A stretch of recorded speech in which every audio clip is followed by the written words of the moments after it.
Good evening, fellow morons. Spit my words out there, and a very Merry Christmas if I haven't said that to you guys already. Welcome in. We are here to talk about the movies that we selected last week and our little extra cinema trip that we finally done. How did we all feel after actually seeing each other? Even though we have met before, we cleared that up last time. A little bit COVID-y, to be honest, since seeing a lot. It was funny seeing Hunter with shorts in December. Yeah, so Hunter turned up with a body warmer on and shorts, just not knowing what was going on with his body temperature at that point. But he has got a broken leg, so I suppose we will let him off. I don't think we should rabble too much on this tonight, guys, because we have got 3 quite lengthy movies to discuss. Movies that we're in to talk about are Logan, The Godfather, and of course the brand new SpiderMan, which I've went and seen twice because I'm a super geek, and I'm very happy about seeing that twice. So I think we should just crack straight in and talk about Logan. Sound good? Go for it, man. Happy days. So Logan, out in 2017. In a future where mutants are nearly extinct, an elderly and weary Logan leads a quiet life, but when Laura, a mutant child pursued by scientists, comes to him for help, he must get her to safety. Which is quite a weird one when you read and know the synopsis of it and think about knowing the X-Men universe a little bit. Now, X-Men is one of those places those areas I don't know too much about, so I'd imagine Daniel will be able to help fill a lot of gaps in this. It seems like a proper standalone movie. It doesn't tie in with the other ones as much as you would expect it to be, but for a movie on its own, I think it's class. I really enjoy watching this Logan, seeing quite a dark, gritty superhero movie as such, that is quite brutal at some points, is really interesting. I think the wee girl's brilliant. The wee girl, Laura, is absolutely fantastic. She's absolutely ruthless, slaughters through people back and forth. There's one I wanted to check who. Do you know I know it's not her mum, but the woman that's helping her out in there. She's in something that I've seen as well recently, but I couldn't remember what. So I'll check that when you guys are chatting. I meant to do that before we started. I really like it. I like old Logan. I think Hugh Jackman plays it really, really well. It's proper solid acting from Hugh Jackman. The Wolverine character doesn't have as big, ridiculous haircut and mutton chops as what you're used to seeing from him. He's quite depressing though. It's probably the only downside to him. He's quite a frustrating character to watch because he's fully gloom. But I really like how dark it is. It's probably the main thing that I like about it. Burns, have you got much you want to add in?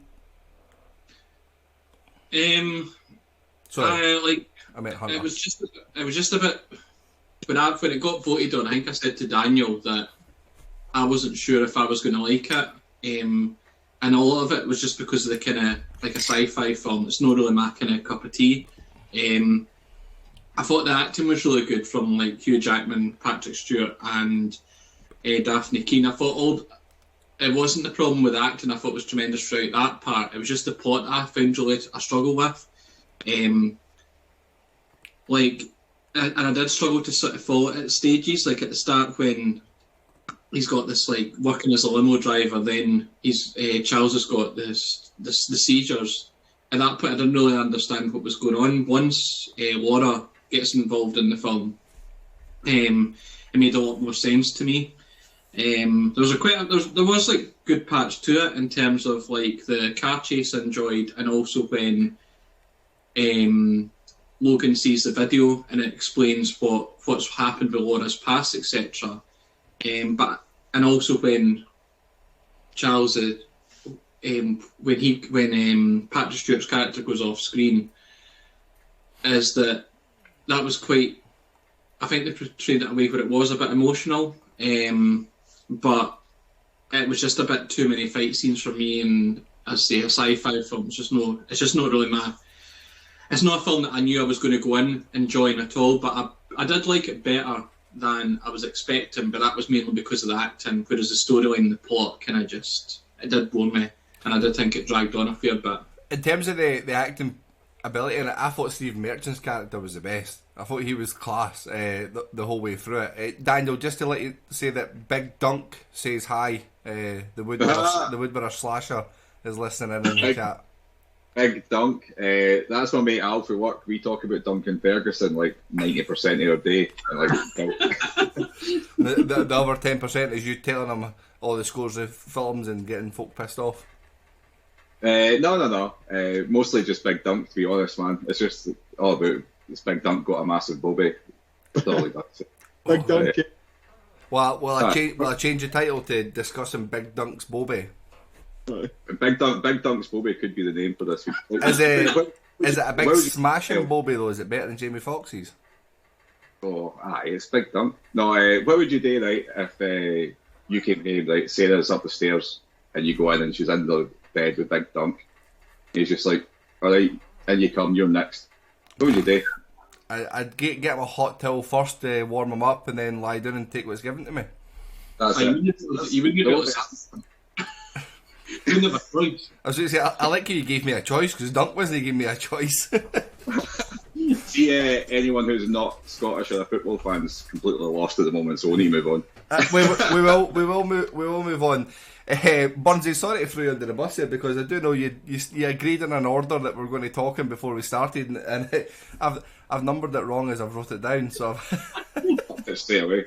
No, actually, I assumed you were just trying to throw me all over the place. But no, that was kind of me finished. I did think I was going to be alone in terms of not liking the film. Well, I'm sorry, alone in terms of the four of us on streaming not liking the film.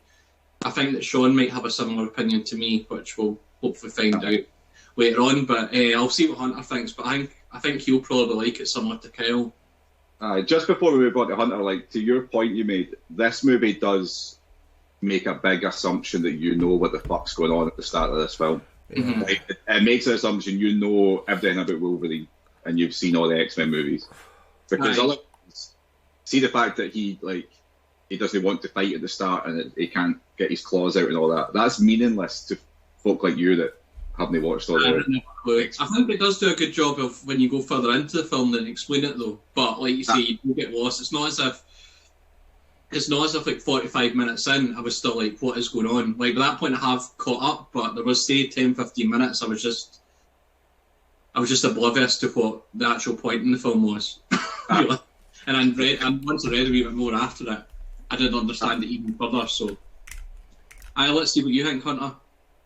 I do take on what you're saying there, Daniel, because even me, having watched, I think, pretty much all of the X-Men films. I mean, I've not watched a fair few for years, so obviously when this came out, they probably were in a bit fresher in my mind, because even I was trying to struggle placing this on the timeline, because I think there's been that many variations of it that even I was getting myself confused, because I'm sure there was bits in the film where it kind of made references to previous films in the timeline, and I was like, shit, is that the Wolverine, or is it the Origins one? And it was just, I was getting myself confused even with that, so I can understand exactly where Bungie's coming from with that. I'll explain it all at the end.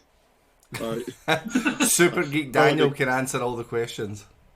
And then my score might increase once Daniel's explained it to you, like it usually does.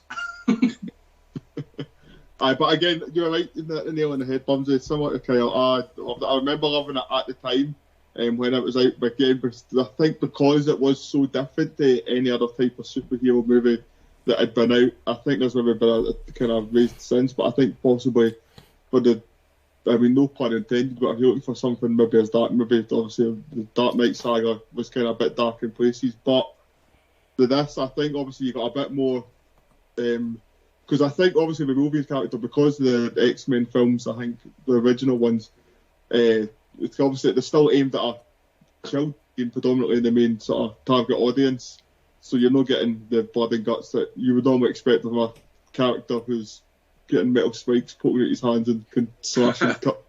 It is amazing how in all the old X-Men movies that he slashes so many folk but you don't see a drop of blood. Like,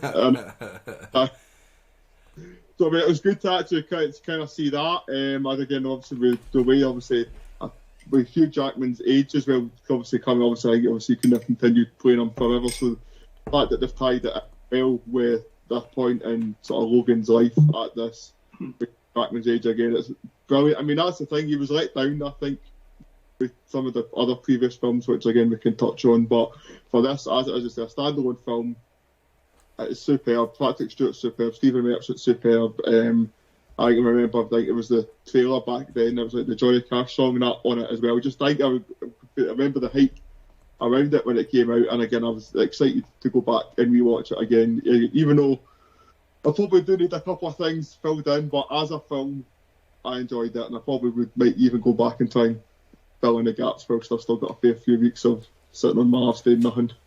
Yeah, probably will make a good rewatchable movie after, like, you work out the timeline and you know what it is. And I know outside of what we're watching at the moment, a few years in the Morons group here are watching Marvel in chronological order, so we're trying to make a bit more sense of what is going to be going on. So yeah, I suppose going back and reviewing this one again just to see, after Daniel answers some questions or probably gives us all the information we're going to do there. Do you want me to give you Sean's details first before we go into Daniel's, actually? If Daniel's going to... Yeah, I'm interested in what Sean thinks of this. Don't brace, I want to hear how Daniel's going to say it's really good. Well, just to clear up, guys, Sean's not here yet again. He's taken one of his occasional days off that he has. Right? He has about 3 a month out of the 4 streams that we do. We'll let him off this time because he is riddled with COVID, so... he is listening though, because he has messaged me already, so fuck him. So Sean has said, I'm not sure where this falls. It just come up there saying a message has been deleted by Sean for foul language in the chat. So I missed that. He's been timed out. That's brilliant. I'm not sure where this falls in order of X-Men or whatever universe it's supposed to be. So it was difficult to get that out of my head when watching this. I'm not sure if there's certain things I was supposed to know or understand. That aside, I tried not to think of this as Wolverine. So I went with a man with retractable claws that protects a young girls with smaller retractable claws as they flee a one-handed man with a wheelchair user in the back. Action scenes were good. The doppelganger Logan was also good, and the scenes with them together was enjoyable. Not a massive X-Men mark, and only seen a couple of films, but enjoyable nonetheless. I quite enjoyed that. That's a good review. He's put a bit of effort. Normally when he's not here, he puts 0 effort in. Normally we don't think he's actually watched the film, so the fact that he's actually given us a comprehensive review is actually quite good. Go on then, Daniel. So as far as the timeline goes, if it's like the comic book, so there's an Old Man Logan comic book story, and it's done by the same guy that did like Punisher and what's the Bruce Willis movie, Sin City, right? Frank Miller. Anyway, and this is an alternate universe. So the Old Man Logan timeline is an alternate universe, essentially. And that's, I think, what you're supposed to assume here. So some things are the same, but in this universe, there's no mutants left. They've all been wiped out. It's like miles in the future. In the comics, it's a lot more extreme because in the comics, the reason Wolverine doesn't get his claws out anymore is because he accidentally killed all the other X-Men. So the reason there's no X-Men left in the comic book story is because what's his face? Mysterio sicked Wolverine into thinking he was fighting all these bad guys. He actually just went through the mansion and killed every single X-Man. So that'd be much better. I wish they'd done that in this film because that would have been fucking excellent. But yeah, on the film, I do still like this. Like, it's definitely the best X-Men movie. Like, best movie related to the X-Men in any way. They're all pretty shit, generally. Sony have done a stinking job with it. Again, there's no point even worrying about the timeline because the main timeline for those films is fucking all over the place.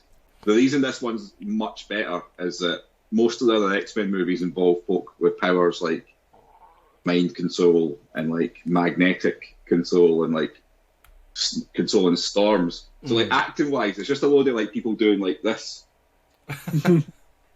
and making like faces for like most of the movie, whilst like CGI shit moves about. So the reason this is better is because it's a cunt with big fucking claws just killing folk. There's very little CGI in it, it seems like, as well. No, that's it. And after this, it's not over the top and extreme. This is much more grounded, which I think makes it a lot more accessible. He's a very, very likeable guy. So Laura Kenny, the young girl, she's X-23, so she was part of the program to try and create a new Wolverine in the comics as well. So they do sort of explain that slightly differently, but pretty well. And she's awesome in it, like you guys said. Even when she's not doing the fight scenes and stuff like that, I think she's a really good actress. She comes across really well. She holds her own in the scenes where it's just him and her and Hugh Jackman, like in the car or whatever. She's fucking very good.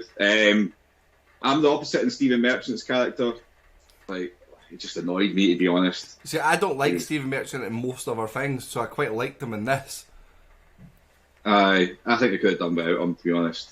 Like, take him out and it adds nothing. It was good to see Richard E. Grant, that he's also Loki. He's an alternate universe Loki as well.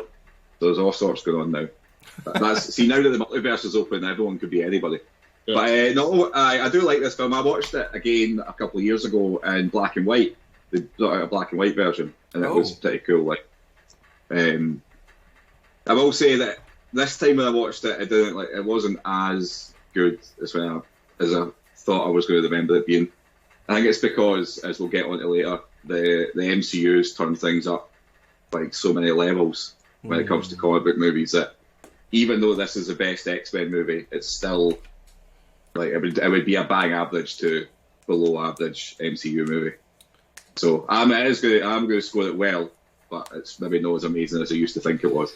So the standard's been risen there in the MCU for everything else. Well, this was nominated for one Oscar, which was for Best Adapted Screenplay in 2018. But let's come to Hunter and see if we've got any trivia to come along for Logan. Oh, that was actually on my list because it was the first comic book movie. Yes! I'm keeping my average of constantly stealing a little bit of your trivia every single week. Actually, also the highest rated comic book movie on IMDb, or it probably was at the time, as kind of what Daniel said, the bar's been risen significantly the last 4 years. It was at 8.1 when it was at that point of being the highest rated on IMDb. It's also the only X-Men movie where Hugh Jackman is not listed as Wolverine in the credits. Oh, he's just Logan. I think so. Just being edgy. Just a bit I remembered, by the way, for the comics, is that in this alternate future in the comics, everything's done by the Hulk's family. So the Hulk's got like 5 or 6 kids that like come and collect all the rent money or all that, and Wolverine murders them all because they killed his wife. Pretty fucking cool too. Anyway, carry on. So in June 2017, it will be shortly after the imagine it was released. It was the #1 superhero movie of all time on Rotten Tomatoes, putting The Dark down into second place. The year that it takes place is 2029. I don't know if that coincides with the no, it's a lot further in the future in the comics because Wolverine ages slower than everyone else. So again, I think they've missed a trick with that in this one. They should have made it like the year 2100 because did you notice that they had self-driving trucks? Yes, I. So they've taken some elements of the future. Yeah, exactly. So if they've gone that far, like to think about something like that, to me they should have just gone the extra little mile and made it, given us a bit more fantasy and made it a bit more in the future. But that's just nitpicking, really. And to add on to the joyous character that is the Logan, he smiles only 3 times throughout the whole film. That's depressing. Someone's watched that and taken note. I'm going to see how much he smiles. Yeah. And the word fuck is said 35 times, obviously, with it being an R-rated movie. I never even picked up on it being said once. Well, that shows that it was used effectively, so it came across as normal language. That means it didn't come across as just trying to get... Because that is the issue. Sometimes when... Being there, it was actually well used grammar rather than... Exactly. because you get that a lot of the time when, especially folk who have had to make movies for children before, suddenly they can make an R-rated movie. They just start within the word fuck where it doesn't actually go. It's a bit like when The Simpsons made a movie, they put Bart's dick in it. Like, what for? Interesting. Any more trivia to go in there, Hunter, at all? But that's all I've got written down. If anyone does have anything more, they can feel free to jump in. It's quite interesting you saying about how highly rated it was for like an MCU movie or a comic book movie as such, because I can think of a lot of other ones that I enjoyed more than this. Yeah.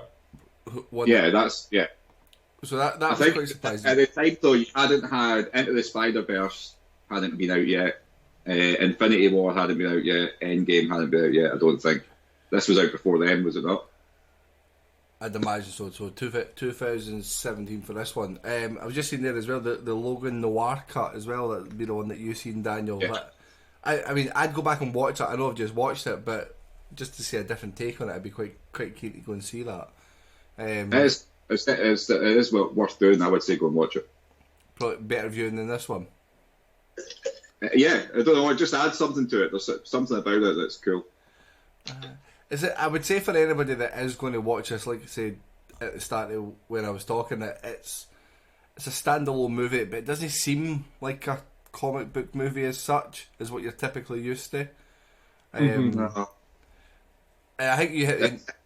Yeah, it's weird, man. You need to really know about the X-Men to fully enjoy this, I think. You need to know why it matters that there's no mutants. You need to know who Professor X is. They don't really go into explain that. You're supposed to know exactly who he is and exactly his full past. So I would always recommend this to people that either watch X-Men movies or the cartoon or the comics or read the comics or something. A proper area, niche area for people to go into. Well, let's score it. Let's score it then. So I'll kick off the scoring for it. I really enjoy the movie. It's not the best in terms of films that we've seen. I'm still going to score it fairly high at a 3.75 from me. I have realised then that I forgot to ask you about Instagram, so let's talk about Instagram first of all. That's fine. So we've had a big increase in voting this week on Instagram, much to Burns's annoyance when we did the math. And quite a lot of people voted, and we ended up with a 4.07. A lot of people love this and give it 5s. Very few low scores, so yeah, 4.07. Quite high, and it's good that Instagram has been really, really popular this week, Daniel. Your phone's been red hot. It's a pain in the arse, to be honest. If you could all stop liking and interacting. I don't know what's happened, but a lot of folk are up with it. So let's see. I don't know. We'll see if it was just a random spike. Like, mind that time we had hundreds of folk watching this, and then the next week nobody. Might just be one of them. We went for like 112 people live watching us to like 4 next time. We're going to go for 1,500 likes to 7. Well, yeah, that's more likely. More likely. Go back to Burns's order then for the scores. Hunter, you're next. Aye, so kind of similar sort to your file, and again, I think not only does the film suffer with the bar being raised so much in the comic book, well, since it was released, kind of even similar in a bit also to Joker, it does lose a bit of well on second viewing, and then also obviously personal preference or whatever, but the other films that we've put it up against for viewing this week, I think when you compare it against them, you kind of have to sort of downscore it based on what the other two films we've watched this week. But even still, it's still a solid 3.5 for me. And a 3.5 from Hunter. Burns, will you be up next on the list? I'm going to lower it down. Daniel's kind of gave the reasons why already, because there was too much for me to understand that obviously I had no idea. But I said the acting was really good though, so I'm going to give it a 2.5. 2.5 from Burnsy. And I'll slide in with Sean's score just because this is word we spoke about earlier. Sean gave it a surprising 3 out of 5. That's good. That's higher than I expected for Sean. I can't wait. He's going to fuck some other things up later. Sean's usually a 1 or a 5. He's never really got a in between. Loves it or hates it. I'm worried now because I'm going to be one that's getting the abuse this week. Maybe COVID has changed him. Yeah. You've been a complete baby face with the score so far, Burnsy. This is going to be you getting the abuse for the first time, I think. Nice heel turn. Daniel, finish it off. The Dunton Alliance is back. A 3.5 for me, pretty much for all the same reasons Hunter said. It's good, but I can't justify giving it more than that, even though I like it. There we go. 3.5 from Daniel. Burnsy, what does that do for us overall? That's a 3.25 overall. 3.25, which takes it onto the leaderboard in between Spirited Away and Scarface. So this will be just in front of Scarface, coming into the top 40, just behind a criminally low score for Spirited Away. Aye. Spirited Away is amazing, man. That probably annoys me more than No Country for Old Men dropping at the top 10. Well, we could potentially have Spirited Away dropping out of the top 40. In fact, see now, I think that's probably a good place for Logan. Do you mean between Spirited Away and Scarface? That's a good position for it. Interestingly enough, we've got it above the Avengers. Yeah, it's better than the first Avengers movie. See, I think like Hunter said, when this came out, it was amazing, and it's just that there's been a few movies since then, around about the same time as this. Because Thor Ragnarok's better than this. Obviously, the Infinity War saga, and what we're going to talk about later or next. I don't know. We're going to talk about Godfather next, though. But just before we do it, just looking at the leaderboard, it's quite interesting to see the movies that are higher than this. Big Hero 6 is in there above this. Yeah, Big Hero 6 is class. It just caught me off guard when I seen that. I was like, fucking hell, Big Hero 6 is like well above this. Uh-huh. Any background? Big Hero 6, obviously, which is why somebody like Bumsy would. Yeah, exactly. That's what I was going to say. You can go and watch a film. I think throughout it, unless it's like ones where we do watch, like when we watched Kill Bill, how we watched both of them. Unless it's something like that, and I came in and watched something, I'm not going to have any understanding of what's meant to come before or after, or where it's to lead. The thing with this one is it's not even a sequel. They've just done a bad job. Like, this is a standalone movie. It doesn't follow on from anything. But they just make an assumption that you know about the general X-Men world. Like, it's not like you need to know, there's no story that ends just before this that you need to know, but they don't tell you. I totally agree. See if I didn't know anything about X-Men and I watched this for the first time, I'd probably give it a lower score than you.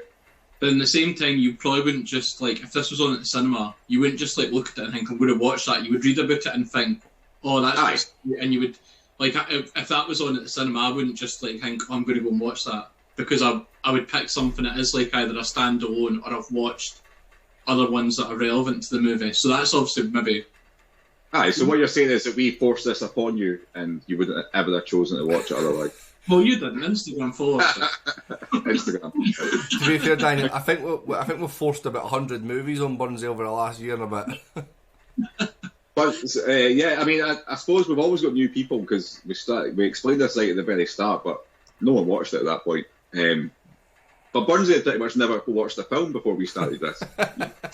You could probably count on two hands the amount of films that you could remember anything about, and look how far you've come now, a year later. I know. And even ones that have rated, I don't even remember what happens. Is Kyle's talking about films and I couldn't tell you the first thing about it. Spirited Away, what's that? Put Burnsy in the spot. Burnsy, explain the premise of Milk. You've seen that. No idea. Oh, come on, we watched that for this. It's a very distinctive plot. No. No idea. I knew that film would definitely put him on the spot and give a blank expression there. It's in our top 40, like, but Burnsy can't remember that at all. Burnsy loved it. Anyway, let's stop Burnsy from sweating and let's move on to our next movie. The next movie we're going to talk about is The Godfather, coming in at a whopping 2 hours and 55 minutes, so the chances that Sean actually watched this are very, very slim. This is the number 2 rated movie on IMDb, so I'm absolutely dreading how we're going to score this. The Godfather follows Vito Corleone, the Don of the Corleone family, as he passes the mantle to his unwilling son, Michael. I just finished watching this today. This is an absolute masterpiece. Like, I love it. It's fantastic. Daniel's putting his face in his hands there. What I'm doing is, it's one of those things. It's hard to disagree with that, right? I'm just worried about. You've got a text message for somebody, and that's what I'm already into. Anyway, carry on. I've seen the first line of it, and I think it's going to. We'll move on. Is the first 3 words far too long? I won't tell you just now because he is listening, right, so wait. I'm going to wait. I'm going to wait. Do you know what I loved about watching this film today was how much it made me remember the computer game for this. How good was it? Does anyone remember the computer game for this? What world do we now live in? Eh? Oh, That somebody so watches good. The Godfather and goes, "Do you know what's good about this? It reminds me of the computer game." Honestly, that's probably one of the best computer games I've ever played. Your first thought is, you know what, let's go get the PS2 down at the Arthur could get a game file. I was going to download it. I was like, I might download this and play this again, man. What a game this was. I mean, it's hard to pick holes in this film. It doesn't even feel like an overly long movie when it's nearly 3 hours. I've not really seen anything, if much at all, with Marlon Brando in it as well. So when I see him, I only see him as this actor and this character as well. It's really slow the way that he speaks, but it's dead deliberate as well. So I feel like his character's brilliant. The acting from him is absolutely spot on for this powerful man that runs a family. You get that air and that feel from him. One of my favourite parts about the whole movie is right at the very start is when Luca Brasi is practicing these lines of going in to say hiya, essentially.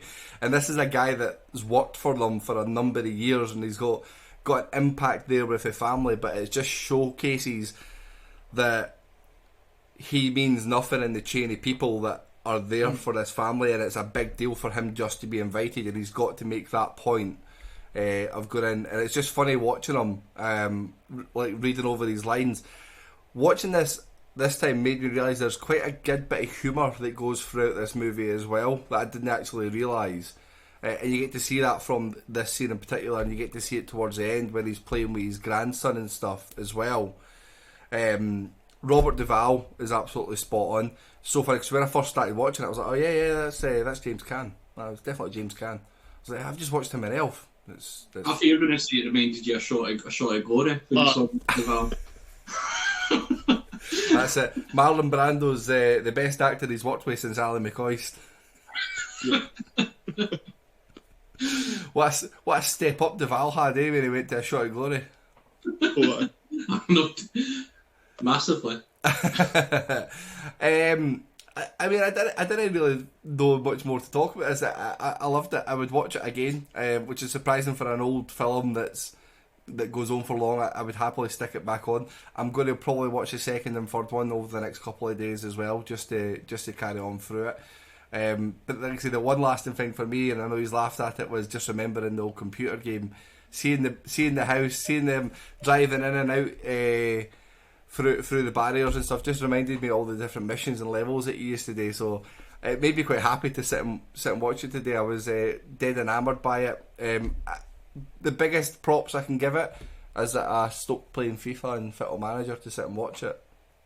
It's a big step for me. Doesn't happen often. No, doesn't it? I just sat and watched it. No, quite happy. Hunter, this seems like a movie that's right up your street. It is, most definitely. I can only describe this movie as faultless, essentially. I mean, for something that is now 50 years old, and it still is very, I don't even, as you said, the fact that there's only one above it on IMDb for a film that's 50 years old kind of shows the level of production, the level of acting. What is above it? What is above it? Go on, guys, you should get this. Shawshank? Shawshank's above it, yeah. Right, okay, sorry, Hunter. Aye. So, I mean, it's like a film that's only been bettered once in 50 years. I think my favourite part of the movie is Michael Corleone's arc from being the son that was kept away from the family business, even though he knows an awful lot about it, even though he's not there. Like, he can explain to his missus who everyone is and what they've done, everything that his dad's done. We're obviously getting the record deal of the film part, whatever it was for Johnny Fontaine back in the day. So he knows everything, the ins and outs of the business, even though he's not there. But then obviously, then he takes the mantle on and he then becomes the boss. He is obviously they tee it up for the second one, obviously, but he's the godfather of his nephew. And I just think his development throughout the whole film is, it's a master. It's definitely Pacino's best work, hands down. I think you look at this and you compare it to some of the other stuff that he's done. I know obviously we're just talking about Scarface because it was in, and that was obviously just a lot of anger and shouting and playing a part. Whereas this is kind of similar to Goodfellas, and it kind of maybe doesn't glamorise being a gangster or being in the mafia, but I think it's just the production values of the movie that everything just feels like it's done a bit more classier way. Like it's slow and deliberate is what I felt watching it. Like, they take their time with it as well. Yeah. There is no rush for them to get to a point of killing somebody or having a big meeting. They take their time, and it makes it really enjoyable. And like, to the point you just made, it is one of those things that you're saying is it just the style of the movie, but it does a good job of balancing the glamour aspect of it and the horrible side of it, like the mob sort of life. Most films, like we spoke about previously, go too far, making it look really cool and exciting. But this makes it seem like scary and tense. Like, everyone's always on edge. No one ever feels safe at any point, and it does a great job of that, I think. Actually, the bit that builds up towards the end where his brother-in-law gets whacked and he's like, well, sorry, I'm not going to leave my sister a widow, whatever his name is, jumps in the car and tangled right there on the family driveway. And like, one thing I wanted to see to that moment, what do you guys think, right? Do you think that he knew before he confessed, or do you think that confession sealed his fate? So, see, if he hadn't confessed, he would have actually stood by his word and said that I wouldn't make my sister a widow, right? But the guy fell for it and confessed, and then he gave the signal when they were in the car that he was getting it. I think that was 50-50 until that point. So if he didn't confess, then you don't think he would have killed him? Is that what you mean? Sorry. So I don't think Michael was 100%. Right, and because when you're watching it, so I've seen the movie before, so I tried to watch it with new eyes, right? And at that point in the movie, you're not actually really thinking that the brother-in-law was anything but a scumbag that beat up his wife.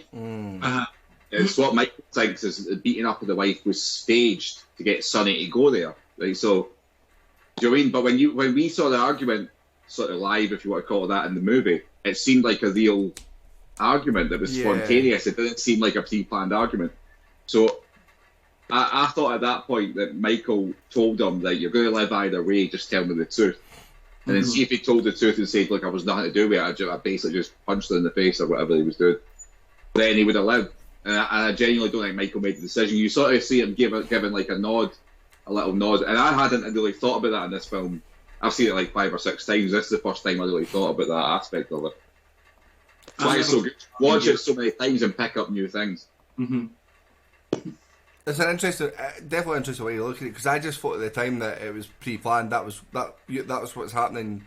You're getting murdered as you go out there, but it does make a bit more sense because they make a point of mention about Vito Corleone is about how he's a man of his word and he stands by his word and stuff. And so Michael's that little bit different, where he was able to put in the feelers of what was going to happen, but then he switched it at the last second could be based on information that he's got, could be that he just needed the closure of that going for it.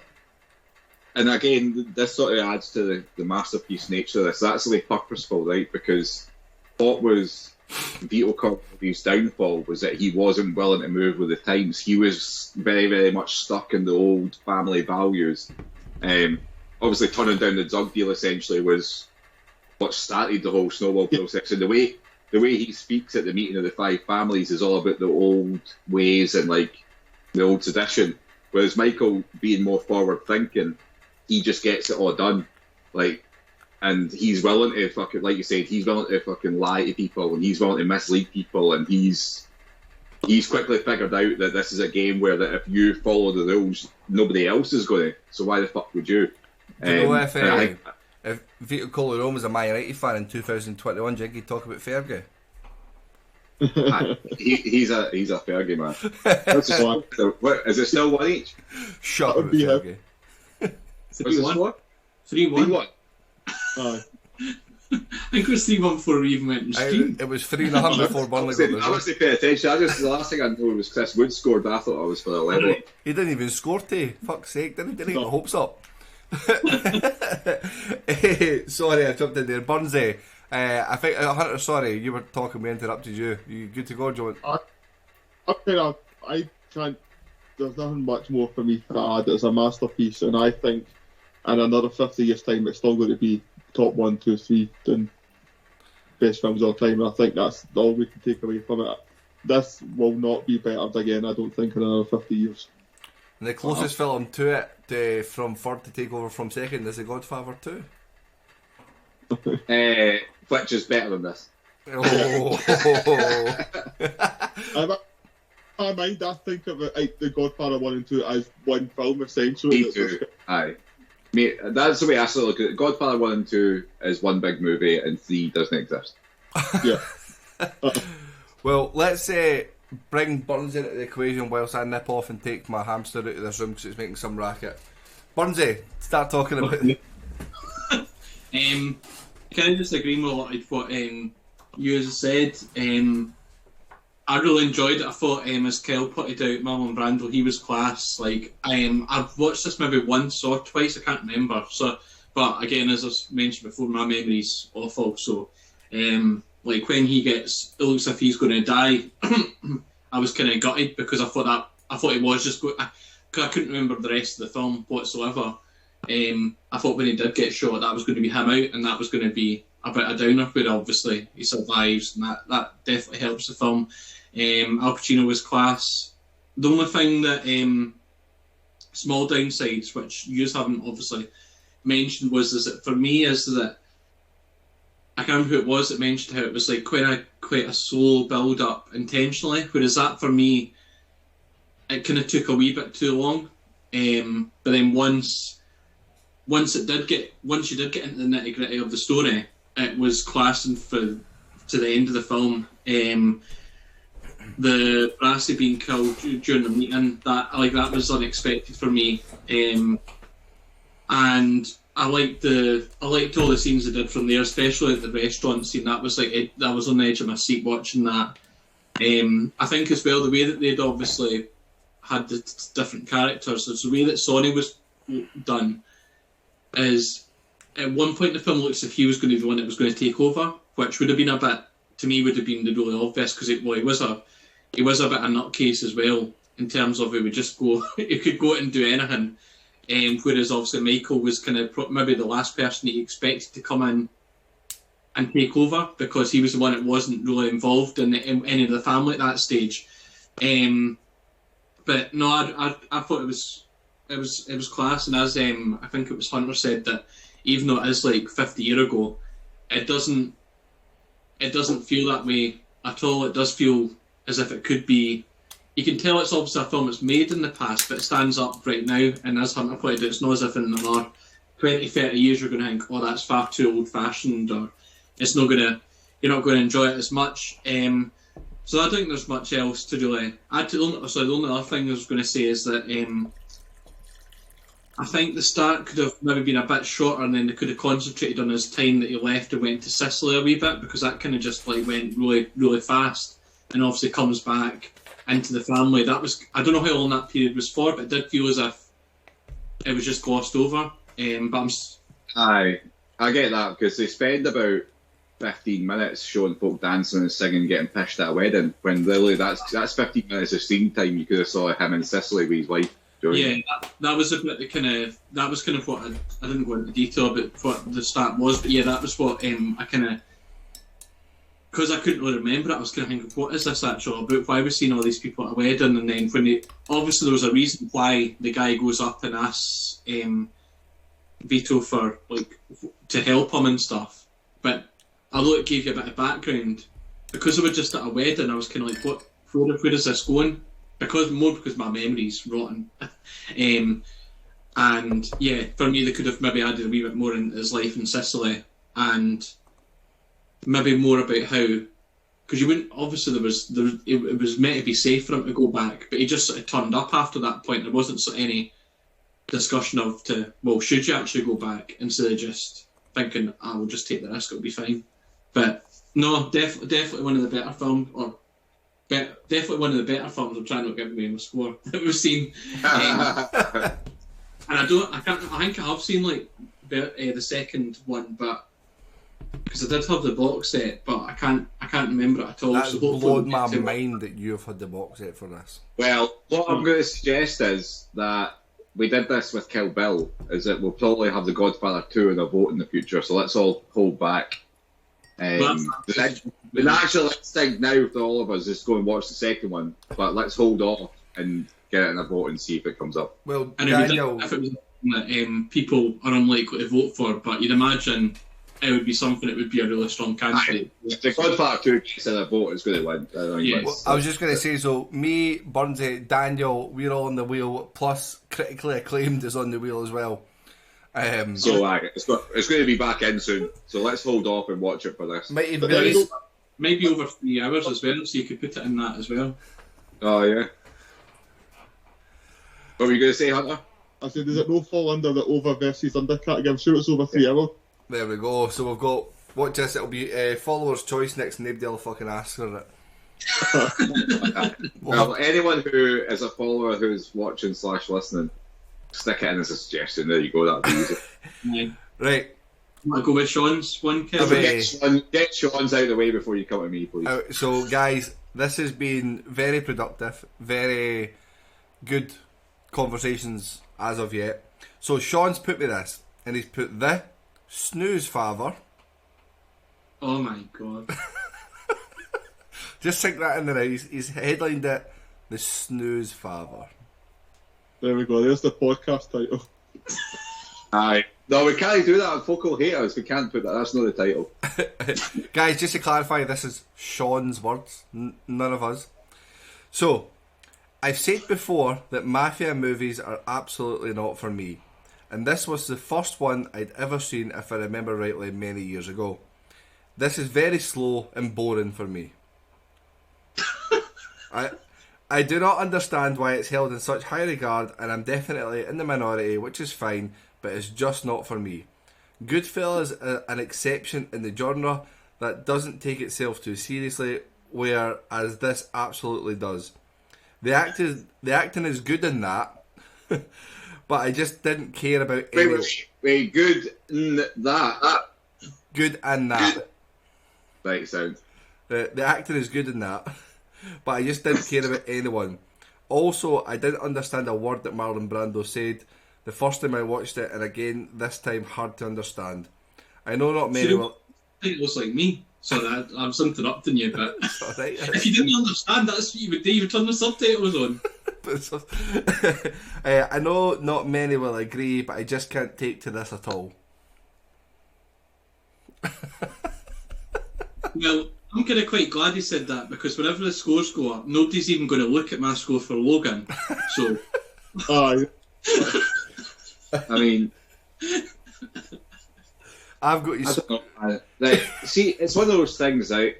Like, see, even if you don't get it, right, it's okay. So, what's a good example, right? I don't appreciate paintings, but I understand that the Mona Lisa is a good painting. Now, I couldn't tell you why or how, and I've been to look at it in real life and everything. And to me, it's just a picture of a woman's face, right? But you have to understand that it's clearly, if everybody in the whole world thinks it's the best painting, it must be the best fucking painting. Do you mean? So you put a bit of effort in and you look at it a bit more, and maybe you go, like, there's something I'm missing here. Because the whole world agrees that this is amazing. But anyway.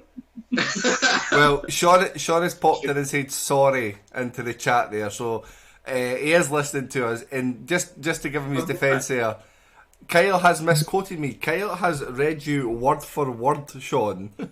I don't know what part has been misquoted, but I've read it word for word on there. Don't be misquoted. Sean, I've got your score here, remember, so I've no misquoted you anywhere. The score will be coming out shortly.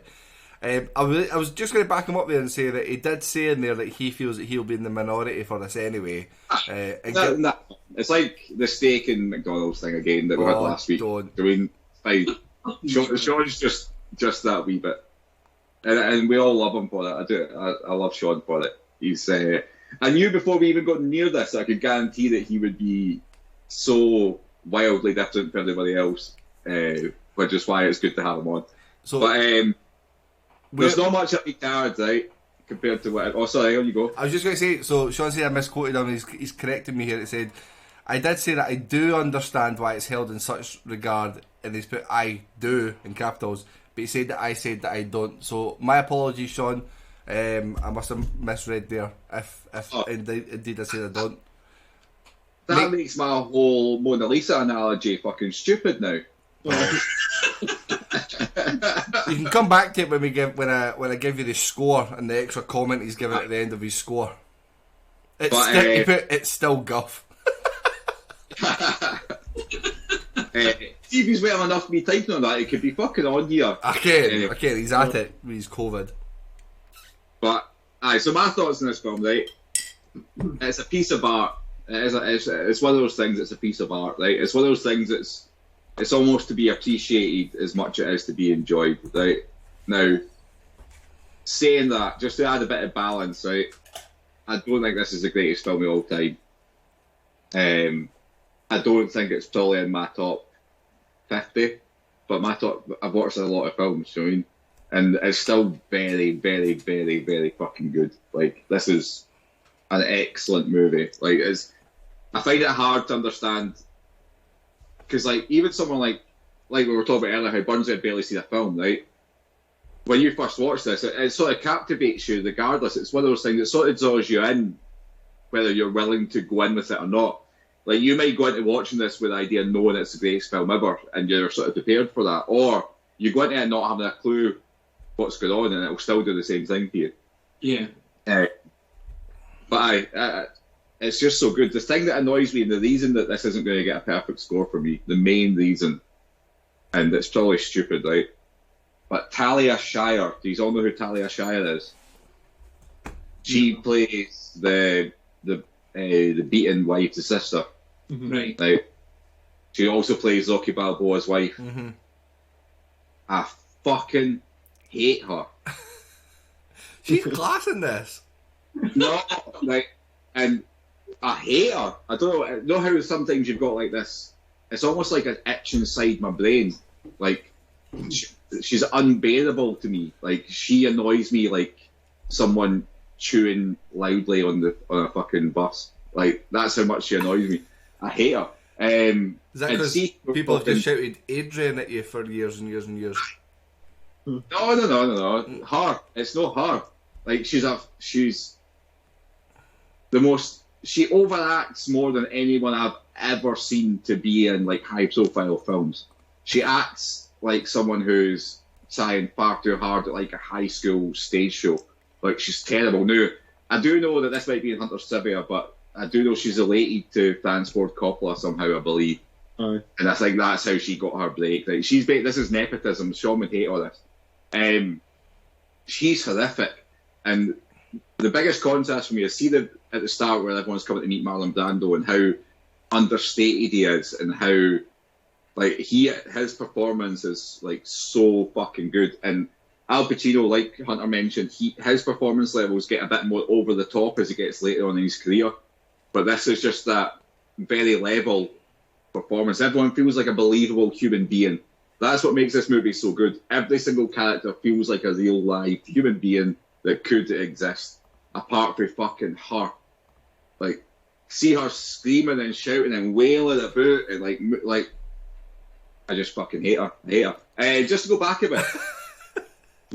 I'm so right. I'm a wee bit pissed now. I've had two drinks. Let me just jump in at this point here. So just looking at the moment for Talia Shire's IMDb. So essentially, this was the first film that she done. You can tell. Right? This is a movie. A little TV series, a little couple of really low budget movies. But she went in these movies as Talia Coppola, not Talia Shire. Okay, so. That's very, very obvious for the outset. And the thing is, this is a movie that's full of like masters of their craft, like absolute masters, right? And she just sticks out like a fucking sore thumb, and it really bothers me. And I found it quite jarring. Like, see all the scenes that she's in, it takes me completely out of it because it's so contrasting to like the almost perfection of the rest of this film. That really bothers me. Just to go back a bit to something you mentioned, James Caan is in this film, right? Aye, I know, but I thought. Watching it, I thought James Caan was Robert Duvall.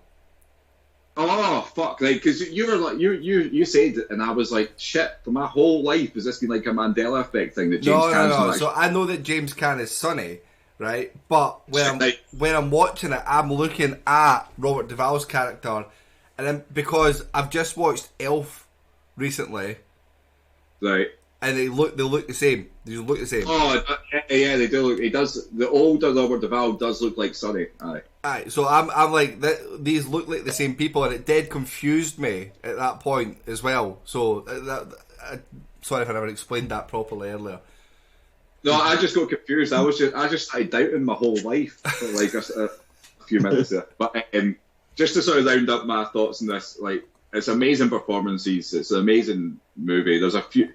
I just don't think there's a bit of wasted time for me. They've either, if you're going to do the Sicily thing, like Burnsy said, go all in on it and see him getting married and his wife dying.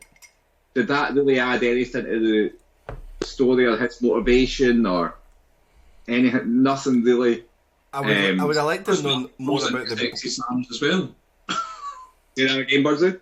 He marries the lassie and then just goes back and falls back into the ex's arms as well. That was just stupid. Yeah. Aye, like... How much I love the love stories. So if you're going to date, you need to get it right for me. It's hard to nitpick, and just to be clear, these are very, very small. It's really minor, aye, it's not going to take a lot off, but these are very, very minor issues. But yeah, I think the Irish should have lent a bit more into the Sicily thing and made his Italian wife more important, and made it maybe more that he's coming back for vengeance for the car bomb. Mm-hmm. And that was his big motivator. Whereas it's not really. It doesn't. It seems like he was coming back regardless. And he was going to do what he did regardless. But yeah, no, it's fucking good. Very good. Happy days. Well, Hunter, I'm sure you've got 1,000,001 pieces of trivia for this. Oh, there is so much. I literally could have done a podcast just rhyming off the trivia for this alone. There's so much. So I'm just kind of handpicked a few, and again, anyone feel free to go and read up. There's so much to read up on this film, and also then the predecessors that come in the trilogy as well. So what I did find, there's a few really interesting ones here. The film took 62 days to shoot. So Marlon Brando, being the lead actor, is actually on screen for less than an hour throughout the whole film. So I thought that was quite.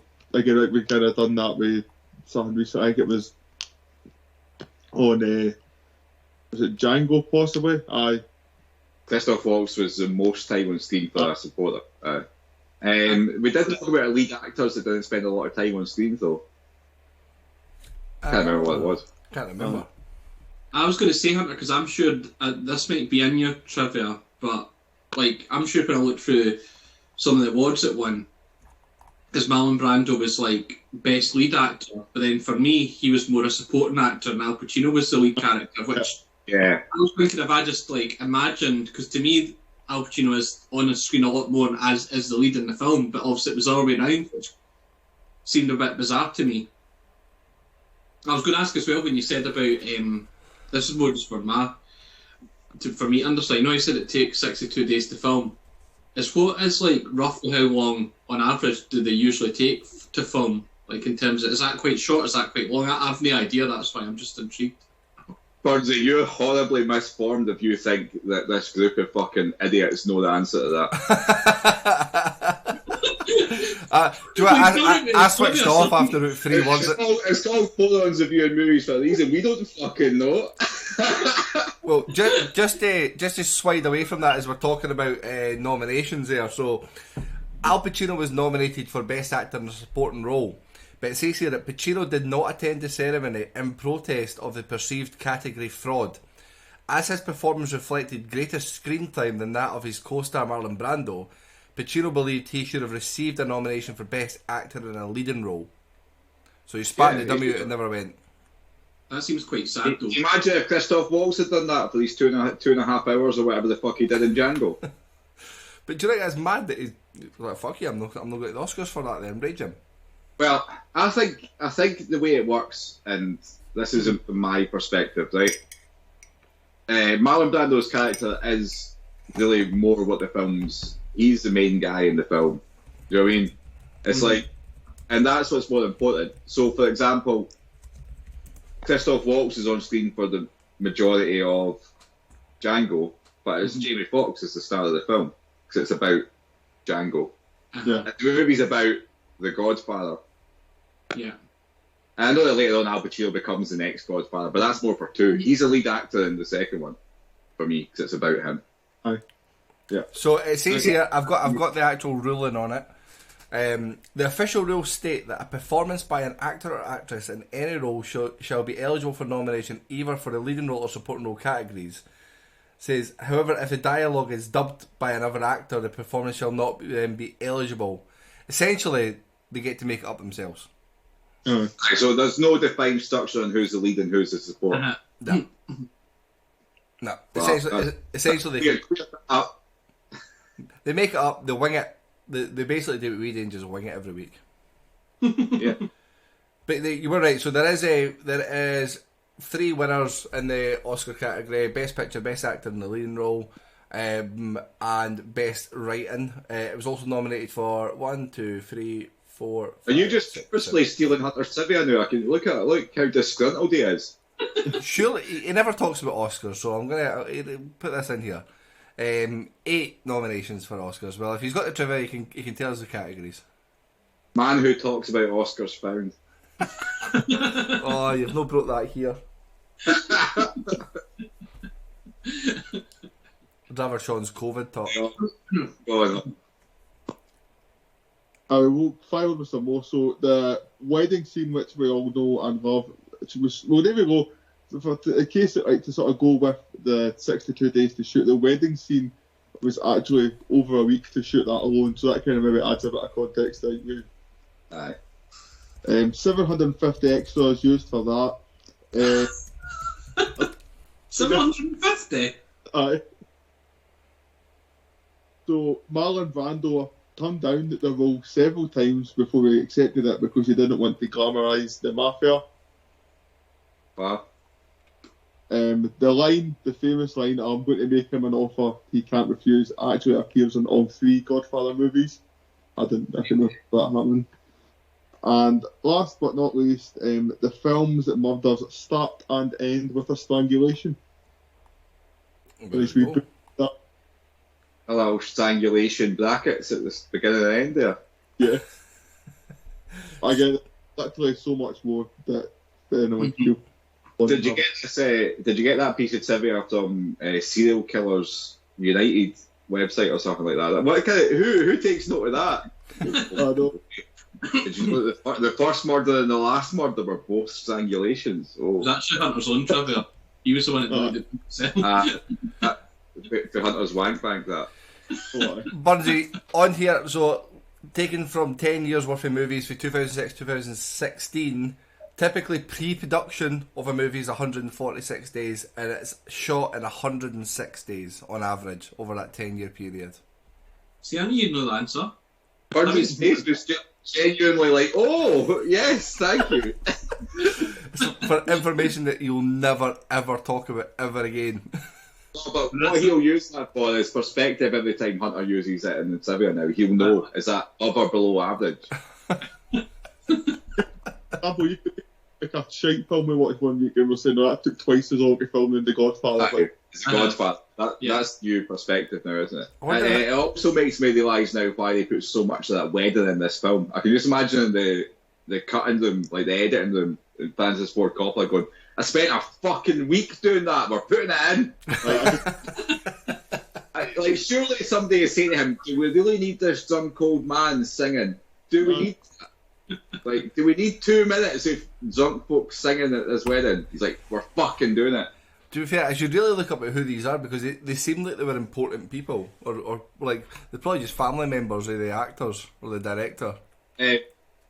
What I can't remember for watching this before, just because this has just come out of my head just now, right? And so when the Italian old man's singing and he's obviously saying something like inappropriate, I had the subtitles, and see at the start of Michael's meeting where he obviously kills the both of them, they obviously talk Italian.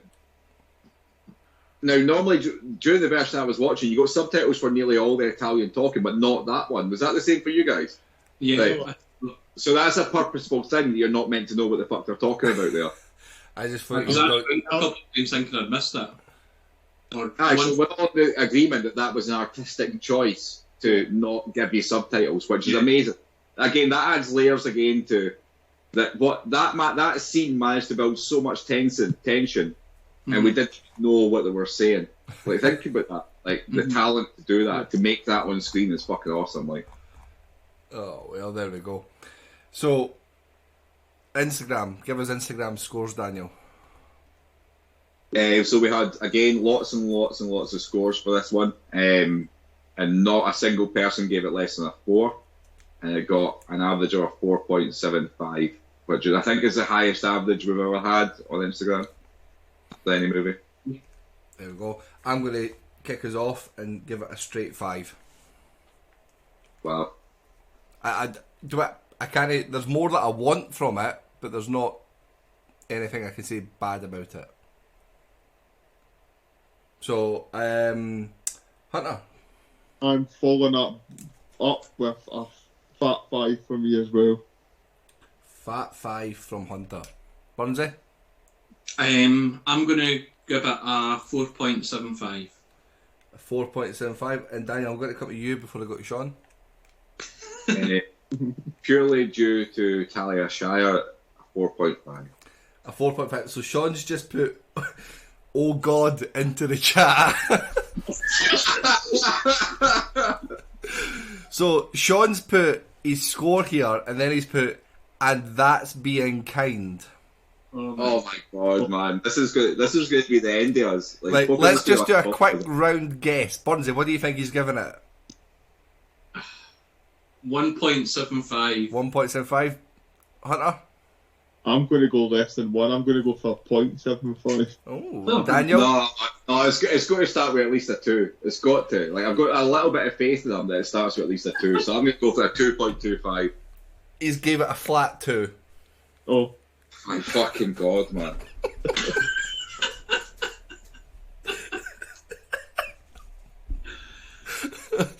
Bear in mind, Logan got a 3 from him. Aye. I mean... That's unbelievable. When you compare it to Logan, I came into it thinking there would be no way that Sean would score this lower than Logan. I thought he'd take Logan, though. That's blown my mind, too. Oh. He's put laughing faces in there. I'm actually crying. That's what makes it.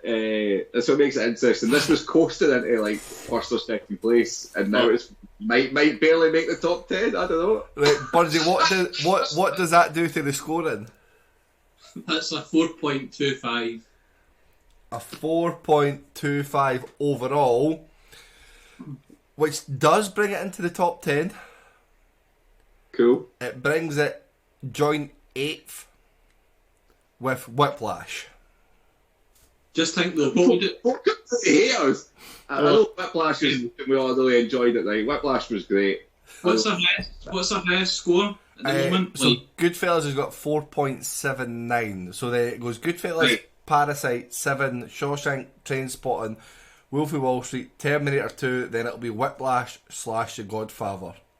So basically, I've just worked it there. If Sean didn't give us a score with the four of us, it would be a 4.81, so we go to the top.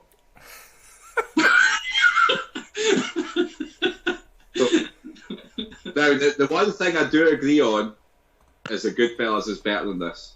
So I'm glad, because my score reflected that.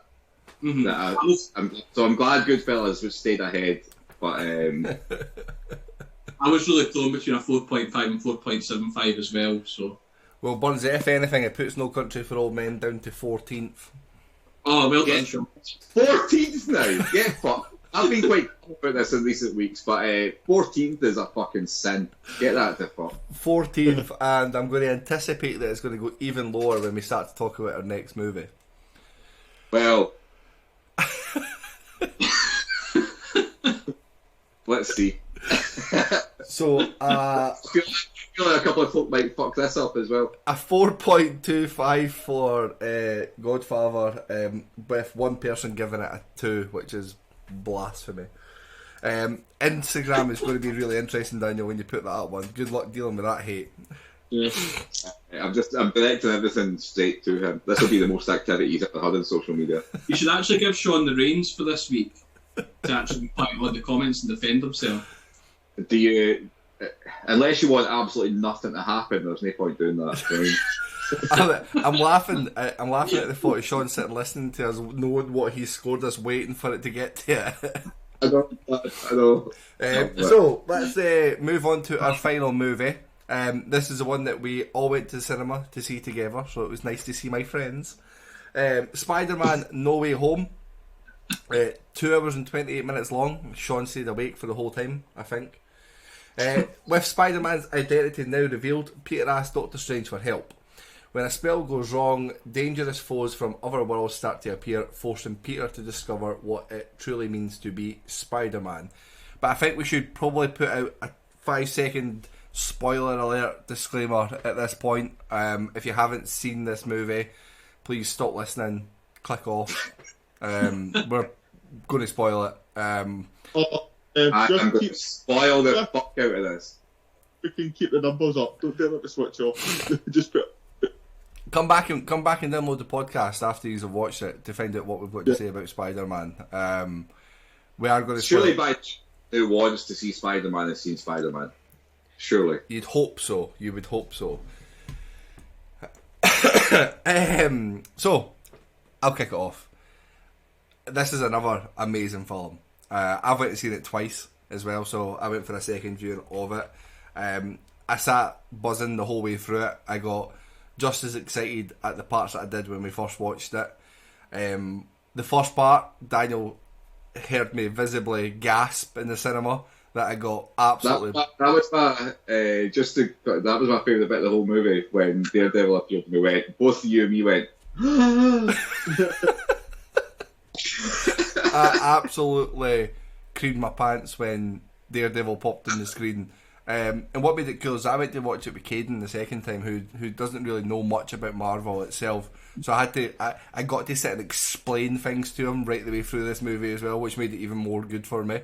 So explaining to him who Daredevil was and how excited I got explaining that this is a blind lawyer that just caught a brick that come flying through a window, like, you should be really impressed.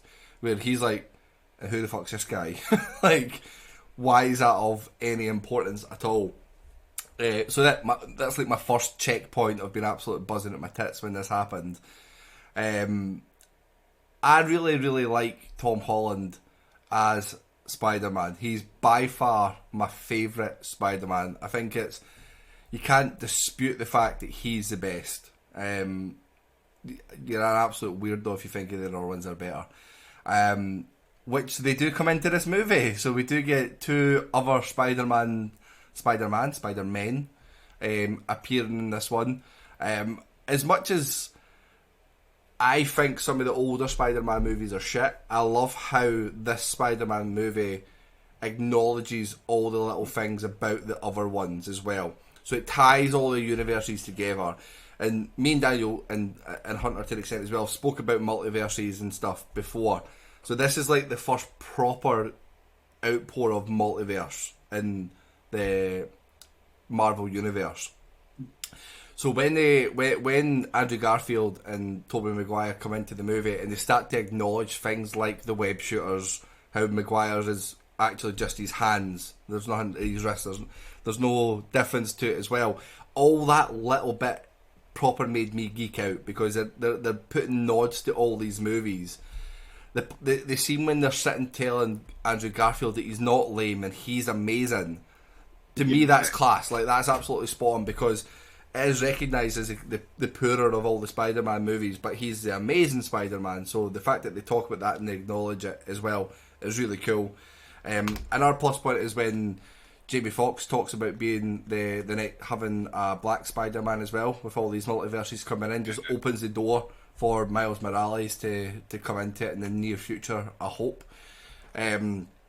I'm going to let you come in there because I will rabble in when everybody's talking, so we'll bring Hunter in and I'll catch up with some more in a little bit.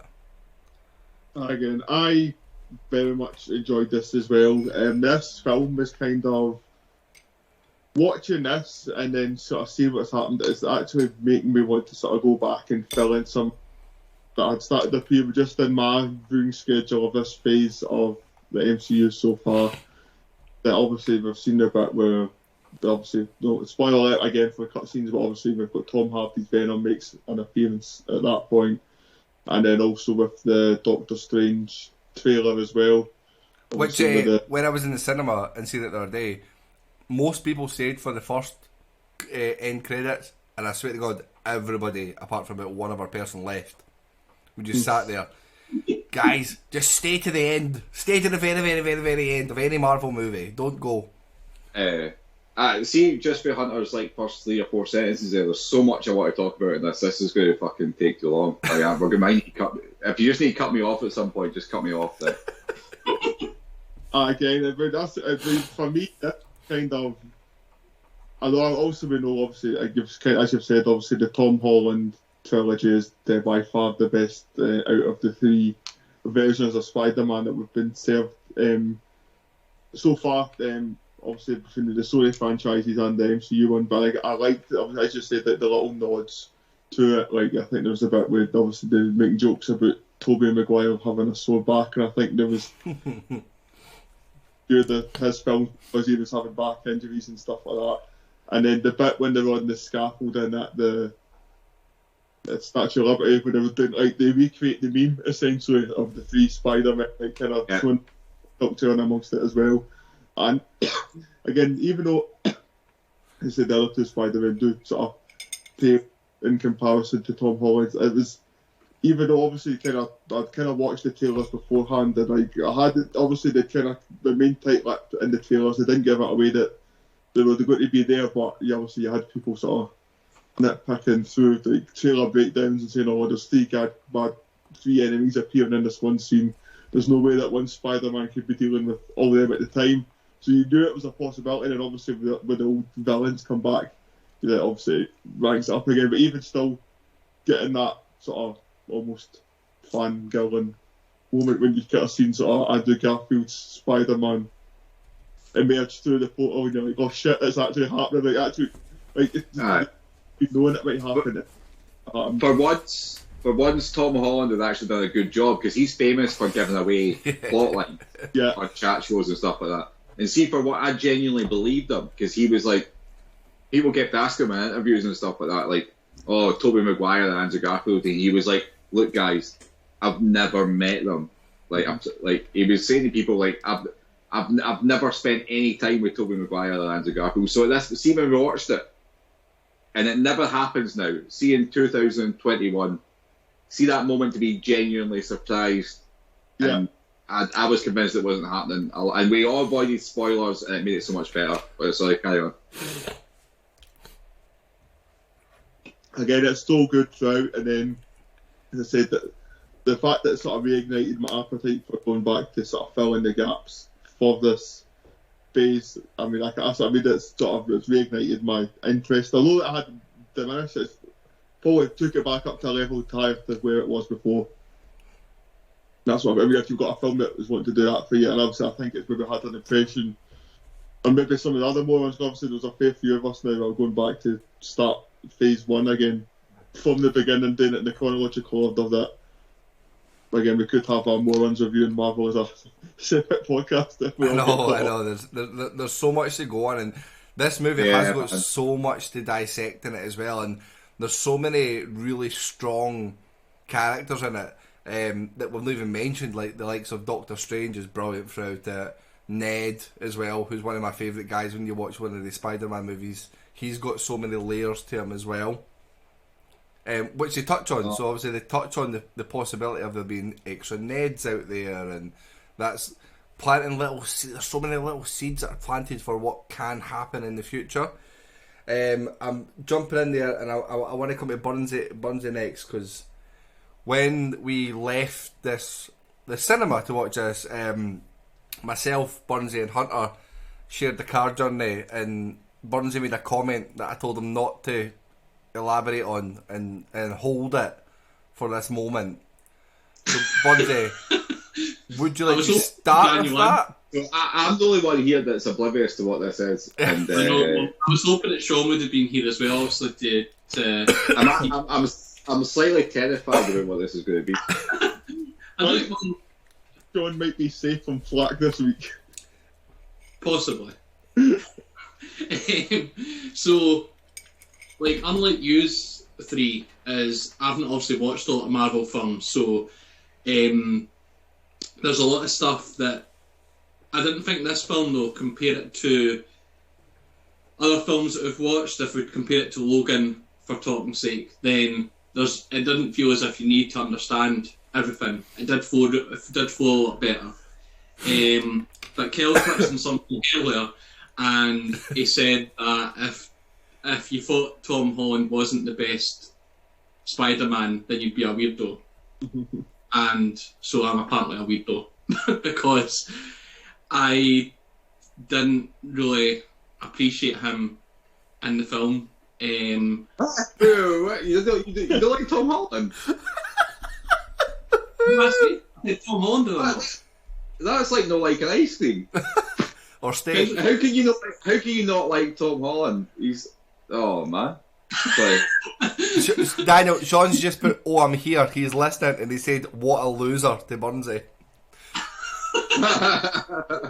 No, not like I'm still a bit torn though, because I think I was, although I did say in the car home that I still can't figure out if it's his acting or the character he's meant to be, because he's meant to be like younger and immature, like more immature and stuff. I've still not figured it out between that. This is like the only downside to the film to me at all. So like, it's not affecting how much I enjoyed the film. It's not as if I'm going to come in and shit all over it then like that. So you don't have to worry. I'm so happy. Sorry, we've not got Sean's comments yet. But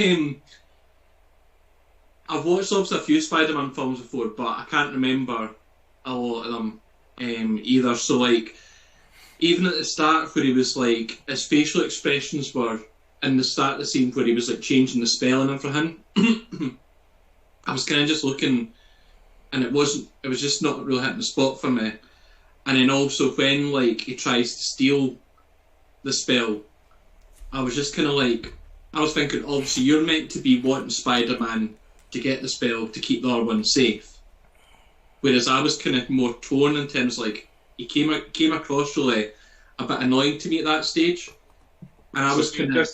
Just to jump in, right, you should be torn, right, because he's a 17, 18-year-old making stupid decisions. That's sort of part of what Peter Parker should be at this stage. So the way you felt is exactly how you should have felt. Right. I'm sitting here with a big smile because I think that's word for word what I said to Burnsy in the car on the way back. I was like, he's a young child, he's a teenager, like, give him a break. It was more just, I think, at that stage as well, is that it did take a while for me to really get and love the film as it went further on. Yeah. So, like, I can't remember, was it 2.5 hours, did you say, Kel, or something like that? Whereas, like, I think maybe for, say, the first half hour or whatever, it did sort of, it took me quite a while to actually really get invested in the film. And I think, like, once Andrew Garfield and Tommy Maguire come into it, it's, like, different class. And I think that they were actually more impressive than what Tom Holland was in the film. It's fair. But it was like once they are all in the film and they're all like doing the spells and everything, like the effects, like everything is like top notch. There's very little other parts that I can add to it and disagree with everything that you've said about before, and Kelsa explained bits to me as well about different universes and all that kind of stuff, which I didn't understand. Obviously, again, someone as you wouldn't just go and see this off the bat. You would probably have a bit more understanding of what I did. I thought the action scenes were awesome, and I guess like in a way, it's because based on what I've said about Tom Holland before, I didn't love his character and the acting to an extent as much as everybody else. Then obviously the ending probably suits me even better because it's not like I'm trying not to word it so I give away everything in case something. Go for it. It's not just We've given spoiler alerts. Just go for it. So like because it doesn't all just work out for him perfectly, then obviously because how I was feeling, it actually made the ending feel better for me. Whereas if it all just turned out perfectly for him and he remains Spider-Man, all that kind of stuff, I would kind of be like, ugh. Whereas because it takes a turn for the better for me, then it is class. But as I say, it's just that I'm still unsure. I don't think I would go back. I'm just not really that. I know Kel said he went and watched it a second time. I'm not in a rush to go and see it a second time, but it was a really good film once maybe the first half hour got into it, and I can't fault it after that point. Does it make you want to go and watch the next Spider-Man film? No, I think it would, yeah. Like it, and maybe Tom Holland might not be in it. You never know, so that might even make like even more. And Burnsy's also got this issue with like young, good-looking actors. Aye. I know it's just. I don't know. Any young actor, he just doesn't like them at all. That's young male it. actors. You know, was young in the Godfather, and I said he was class, though. Aye, but That young, he was a 17-year-old. Aye, but but he really liked 45-year-old Tobey Maguire. Aye. But do you know, I like the whole Tobey Maguire thing as well because they didn't try to make him young, which is one of the issues with the original Spider-Man main films is that they cast older actors in the roles and made them young, whereas this one they just acknowledged he was older. He didn't come in wearing the spider suit, he came in dressed like a youth pastor as he commented in the movie, and they just acknowledged it all the way through, which just added so much to it as well.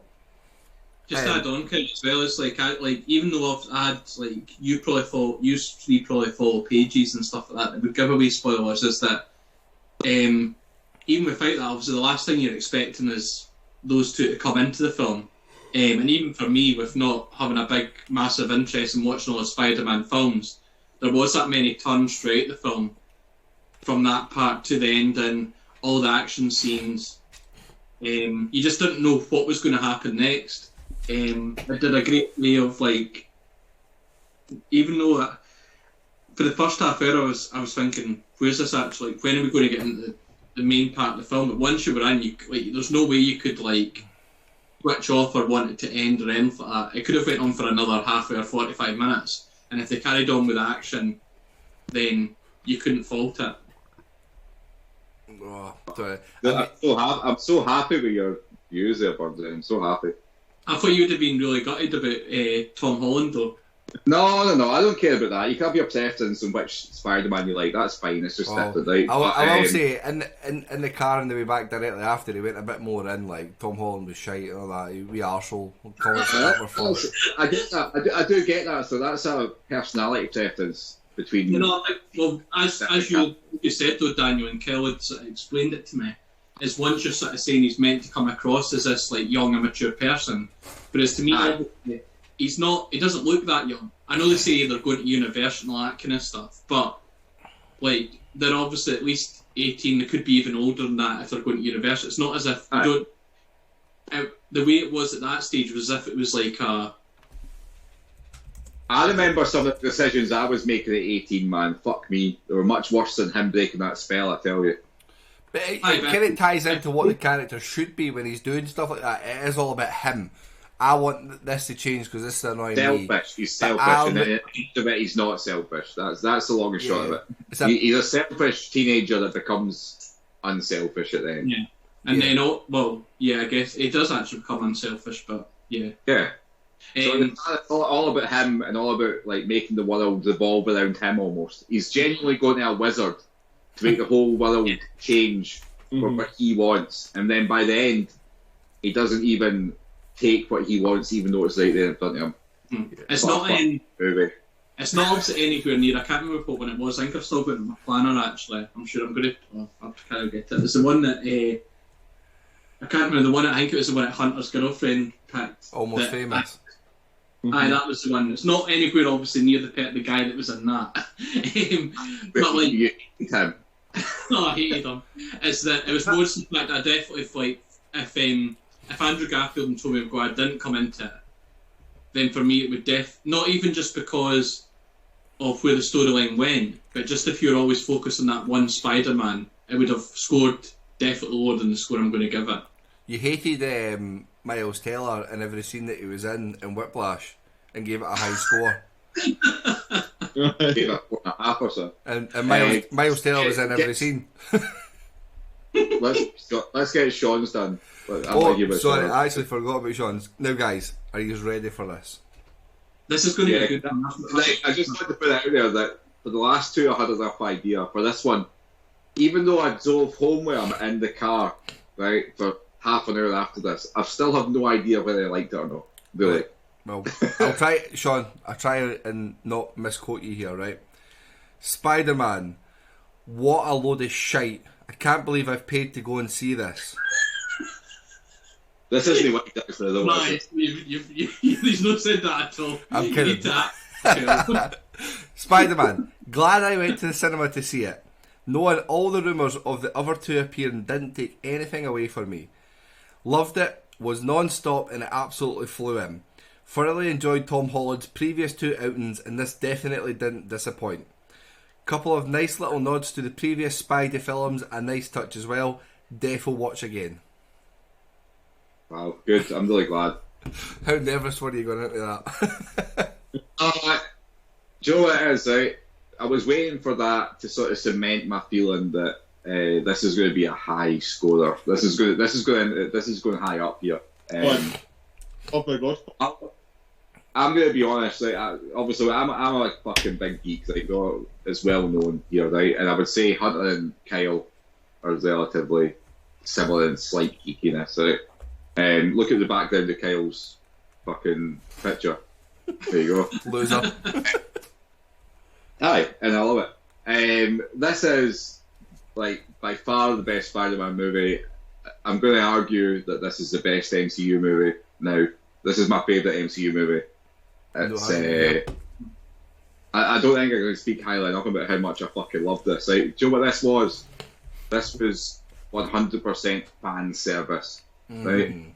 This was almost like they took everything that anyone's been asking for a Spider-Man movie for the last 20 years, jumbled it all up, and then this is what got spat out. Like, it was like, just give them everything that they fucking wanted so they'll stop moaning. Like, give every single fucking geek everything they've ever fucking asked for, put it all on the screen, and they'll all fucking wank over it. That's exactly what happened. I felt it. I'm like in the machine.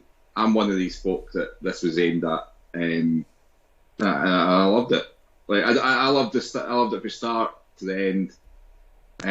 I think Tom Holland's Peter Parker's arc from Civil War through till now has been unbelievably good. Like, of everything that's going on in the MCU, right? Now, you had Tony Stark being from the very, very first part of the MCU to dying, right? But already, Tom Holland's Peter Parker has surpassed that for me. Like, yeah. He's already gone through so much in what is essentially only 2 years of his life. He was clipped away for 5 years, right? So all the shit that's happened to him, and he's now lost his Aunt May. He's now had the "with great power comes great responsibility" line. They've chucked everything out. Like, it was like a fucking kid getting fed sweet trick or treating at Halloween or something. This for me, like, almost every 5 or 10 minutes there was something that made me happy. And there's very, very few experiences that do that, whether it's even outside movies. Like, we all love sport, watching football, like your team getting a great result. See that sort of feeling you get when you love something. This was that for me. I think I'm going a bit overboard, but I fucking love this movie. It's awesome. I think I didn't even take any notes for it or anything like that. There's so many Easter eggs and like geeky shit I want to talk about, but folk don't want to hear that. We'll maybe do a fucking separate Marvel stream for that if we want it. But long and short is, I love this. I love the supporting cast. I love the main cast. I love all the villains. I love the fact that Venom's there, but they left a wee bit of the symbiote behind, so you know you're not going to get Tom Hardy, but there's going to be Venom. Just everything about it is fucking perfect for me. I think this is fucking awesome. That's it. We'll leave the geeking out for another day. But gents, if you do want to go for a second viewing for this, I'm more than not happy to go and see this for a third time. Okay, man. Which speaks absolute volumes. Like, I'd go and see this another 2 or 3 times on top of this. There's just so much more that I've seen second time around compared to first. Absolutely awesome.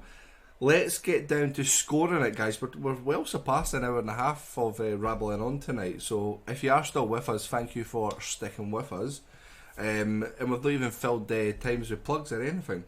What did Instagram have to say about this one, which I thought would be interesting that not everyone will have seen it? Yeah, so this got by far the most votes for any movie that we've had on Instagram. And overall, mostly got sort of 4s and 5s, as you'd expect. There was a couple of 3s in there, which took the overall score down, so it was a 4.2 overall. A 4.2. I can't go any higher than the scores, and if I could give it a 5.5, I would. So I'm giving it a 5. 2 5s for me tonight. Wow. It's been a good week. Hunter. I'm going relatively high. Again, it's just for all that I loved it. I think The Godfather does edge. Like, there's more to that for in a non-geek marking out sense, which goes SpiderMan high. But for the appreciation of that, Godfather gets a 5. This gets a 4.75 for me still though. 4.75. And Hunter, I do apologise we didn't come to you for any trivia. So once we get scoring out the way, we're going to swing back in and grab some trivia off you, okay? Alright. Because you'll have put a lot of effort into this one because there's shitloads of trivia for this. Burnsy. Burnsy? Oh, sorry, I didn't hear you there. I'm going to give it a 4.25 overall. A 4.25 overall, and you've scored that exactly the same as Sean. Oh. Daniel? I've scored a higher. 5. 5. Happy days. Another 5 coming in there. Absolutely nothing to score it down. What does that give us overall then, Burnsy? That's a 4.65 overall. Oh, fuck. 4.65, which puts us joint second with Parasite. It's fair. Parasite was awesome for different reasons, completely different reasons. So that makes Goodfellas still top with 4.79. This now joint second with Parasite and moves No Country for Old Men down to 15th on the list. Not even top 15. Well, soon. It'll be out of there soon enough. Hunter, let's jump in and get a little bit more trivia about Spider-Man. Yeah, well, again, I've not tried to go too much in on all the Easter eggs. I mean, there's so much. I mean, I was watching videos on YouTube the other night. There's like hour-long videos dissecting all the Easter eggs in this movie. And I recommend if you want to get your geek on, go on and go through a wee rabbit hole and get that all the rare things. I'll take this moment to plug Comics Explained YouTube channel. See if you ever want to understand what any of these characters are, or like about them, or anything like that. It's fucking awesome. Not that he cares. He's got like 1 million subscribers, 2 million subscribers. It is good to listen to.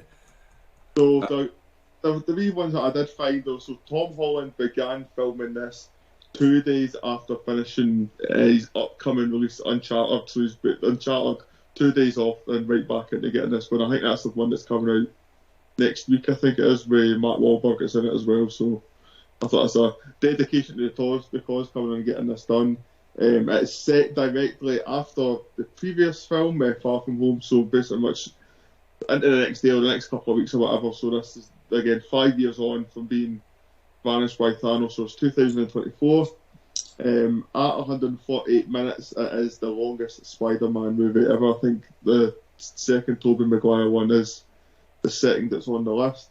It is the 27th film in the MCU. It was originally meant to be the 28th, so I don't know what has skipped a place for it.